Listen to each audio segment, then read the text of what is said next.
Shoqata Shtëpia e Gjelbër zhvilloi në fshatin Zaroshk një punëtori konsultuese me komunitetin lokal në kuadër të projektit Jeta Përreth Ujit, banorët e dukshëm e të fshehur të liçeneve të Ohrit e Prespës.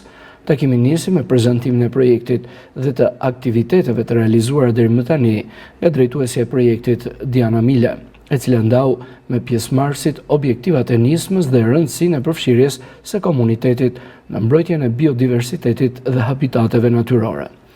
Më pas, pjesëmarrësit u përfshin në një bashkëbisedim të hapur, të ndërtuar mbi disa pyetje udhëzuese, ku ndan përvojat, shqetësimet dhe idetë e tyre për ndryshimet që kanë vërejtur në Prespë gjatë viteve të fundit.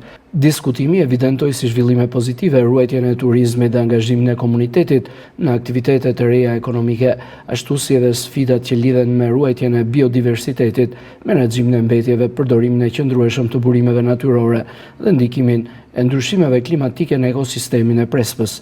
Takimi u karakterizua nga një pjesëmarrje aktive dhe një dialog i frytshëm, ku çdo mendim dhe sugjerim u dokumentua për të reflektuar në rekomandimet që do t'u paraqiten institucioneve vendore. Aktivitetet të tilla dëshmojnë se mbrojtja e natyrës bëhet më e qëndrueshme kur bazohet në njohuritë dhe përvojën e vetë komunitetit.